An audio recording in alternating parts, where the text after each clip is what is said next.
Dr. Sharon Young, and I'm just going to run you through some junior field instructor essentials, things you need to know before starting with your social work intern.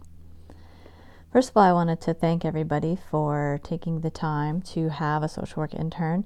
Our program is dependent on the work that students do in the field, and we cannot produce BSW students without having an internship experience for them. So the first thing we want to talk about is, what do we do with our shiny new interns? So when your intern first comes to you, what are some of the things that you can do with them the first week they walk in the door? Well, one of the things we recommend to get them started is to have them go over whatever sort of manuals or things that you use to integrate new employees to your agency. So if there's some sort of guide or brochures or employee manuals that they can go through, it's really helpful for them to understand the procedures and the different departments in an agency and all the things that they need to understand about agency life. So this gives them a little thing to focus on when they first walk in the door, because they're not going to know what to do when they first come in. Other things you can do is have them do a walkthrough of your agency and meet different people, say hello to the executive director, perhaps if you work with integrated with other departments or programs, bring them over to the other programs and explain how they're different than your program, and just give them a really good lay of the land. They also might need to know little tricks like where the best bathrooms are, where you can get lunch that's, around your agency, who are the people that are important to know, like is there a secretarial staff person that's important to know, where do they put their coat, where do they go in the morning when they first report. So basically when you're onboarding a new intern, it's very similar to onboarding a new employee. How many hours a week should you expect your intern to be there? Juniors work for 13 weeks for 8 hours per week. So some of them will begin earlier in the semester and some of them might begin a week or two into the semester. So as long as they get their 13 weeks in and do 8 hours a week, they should be fine. If they miss a day of work if they're ill or if they're away for some reason, they are responsible to make up that time. If your agency is closed on a day that they are normally reporting to work, for example, if you are in a school setting and their internship day is on Veterans Day, which is a Tuesday, and your school is closed, if that's the day they work, they do not have to make up those hours. Those hours will count towards their internship. We've asked all our students to make a binder where they keep their process recordings and keep a little timesheet for themselves so they can keep track of their own hours. And you can ask them to keep track of their hours however you would normally do with an employee, just so they understand the procedures. The learning contract is something that we begin very early in the semester, and it's to get the students thinking about how their experience in the field will connect with the learning objectives that they have in the social work program. We have 9 competencies which are aligned with the Council on Social Work Education. So everything we do from the classroom to the field are connected to those 9 competencies. So you'll see when you go through the learning contract that the competencies are outlining everything that they do. So when you do the learning contract, you can select some different activities that they can do that fall under each competency, and then you can also make up your own. There's a section for that, which brings me to IPT. IPT is Internet Placement Tracking, which is a software that we use that's specially designed for social work programs, and you will receive a login and a password that you can set to make your own. And when you open up IPT, it's going to look like this. And so if you click on the tab that says Field Instructor Detail, it'll have information about you. Feel free to fill that in with greater detail. And then in the home page, it has My Forms. Now, when you click on My Forms, you will see that the forms that are needed for the students are right here. So there's a learning agreement, and if you click on the word View, you'll be able to see the learning agreement. You fill it out, and you just sign it electronically, which means you just type in your name. Once you submit it, the form stays in this electronic file. So I can see the file, the student can see the file, and you can see the file. Now, only certain people have access to changing the information on each form.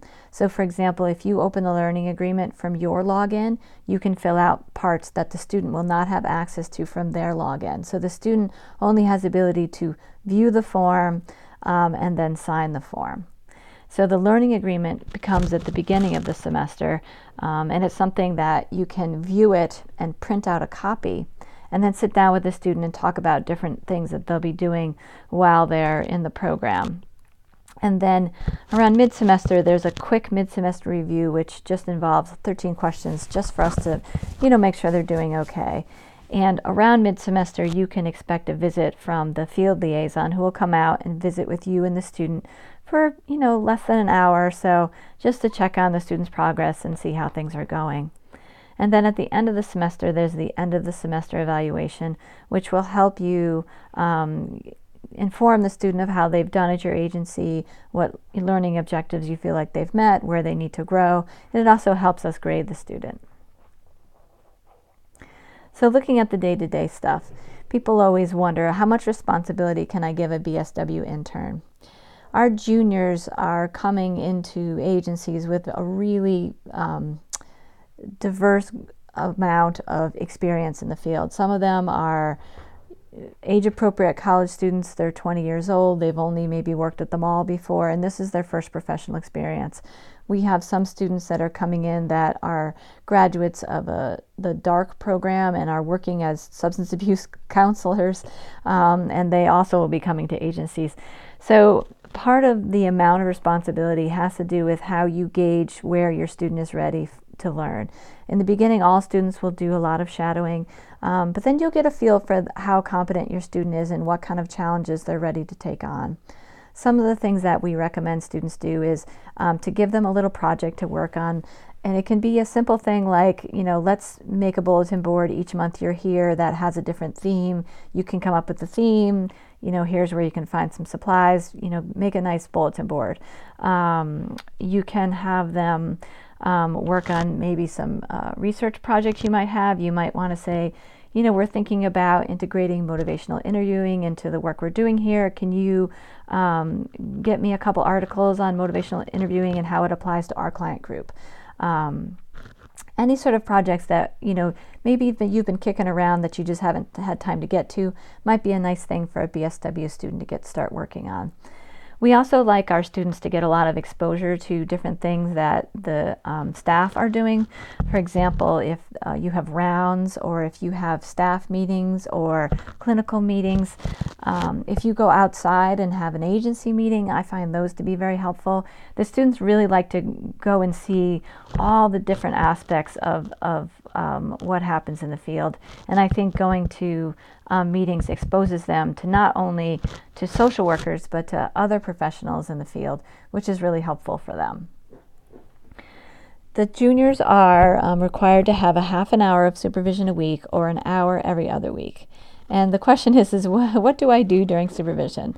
So one of the things that's helpful is we ask the students to do 6 process recordings in the field. And if you're not a social worker, then you have the luxury of not experiencing the process recording. But basically, a process recording is a synthesis of a conversation that a student has had with a client, or perhaps a meeting that the student attends, and they will write down verbatim for an individual interaction what happened, and then their response and thoughts and feelings about the occurrence, or they may attend a meeting and reflect on it. Basically, it's an opportunity for a student to reflect on their practice and reflect on their experiences and see how they can tie that experience to their classroom learning. So they will bring these process recordings to you. It's a good idea for you to go over with them, maybe write some comments on them, and have them keep all those process recordings in a binder where they keep their timesheet. So that's one thing you can do in supervision. Another thing you can do is just basically check on how they're doing. They might have a lot of questions, and so it's a time that you can say, here's, it seems like maybe you are struggling to know what to do with, client X. Let's talk about that. What were you thinking? What was difficult for you? So there's lots of different things you can do during supervision, but it's important for the students to feel like they have your undivided attention for a little block of time so that they feel like they can help process what's happening in the field for them. So the next item is, can I leave my student alone at the agency with clients? And the answer is no, they're not ready for that. If you are going to be out for the day or for a couple of days, you're certainly allowed to go on vacation, but make sure that when you are out that there is somebody else who is in charge of your student, someone that your student can go to and talk with and connect with, and if there's any sort of emergency situation, the student is not really equipped to deal with anything at this point. So make sure there's somebody there to look after the student in your absence. So the students are evaluated, as I spoke of earlier, by the Council on Social Work Education's competencies. So these are the 9 competencies, and they basically mimic the ethics and the principles that are threaded throughout the social work profession. So it talks about ethics and diversity, human rights and social justice, the importance of research and practice, and the ability for students to understand how to engage clients or client groups, how to assess client groups, how to intervene, and how to evaluate. So that's basically everything that the students are measured on the whole time that they're in any social work program. So when you see the learning agreement, it's based on these 9 competencies, and the final evaluation will also be based on the competencies. So here's some common questions we get. Who do I contact if I have a problem with my intern? You are given a field liaison when you become a field instructor at WestCon. And your field liaison will be the person who your student meets with once a week in a field seminar, and they will be your contact person for any issue you have with the student. We really encourage a lot of contact with our field liaisons. So, even if it seems like it's a silly thing, like if you have a student who's missed a couple days and you're concerned, you send an email to the field liaison so that we can make sure that we get on top of the issue. We don't want you ever to be in a position where you feel like you're struggling with a student, and so we're really here to help and assist because we, again, can't do our job without you, and so we really want you to feel supported out there. Another question we get often is, what do I do if my intern seems to be struggling with personal issues at work? One of the things that I've learned through research on social work education is that students that choose social work as a profession often come from family of origins that have mental health issues, substance abuse, are chaotic. Oftentimes people go into the field of social work because they've met a social worker in their childhood who somehow changed their life. And so our students come to us with some issues that they're still struggling with, particularly the ones that are younger, and still are learning to manage the personal self and the professional self. So it's okay to talk with your student and say, it seems like you're a little distracted. Is there something going on? Do you have somebody that you're talking to on the outside that's helping you with these things? And again, this is another situation where you can talk to your field liaison who may have a little more insight to the student and can help you negotiate what's happening. Is it okay to ask my student if they have a learning disability? It's not okay to ask them specifically if they have a learning disability, but it's okay to say, do you have a learning style that works best for you? Or it seems like when I'm giving you oral instructions, you're having a hard time. Is it better for you to receive written instructions? So it's okay to talk about where a student will learn best and if there's an environment that will be preferable for them to receive and to contribute to information. And the last help question is, what about snowy days when the agency is still open? This is always a concern during the spring semester because we have an onslaught of snow days. So the policy is that if your agency is closed and your student is supposed to work that day, they can count those hours towards their hours and that they don't have to make up that time. This is the rule unless there is an extraordinary amount of snow days that they've missed and their amount of time of the field is getting compromised.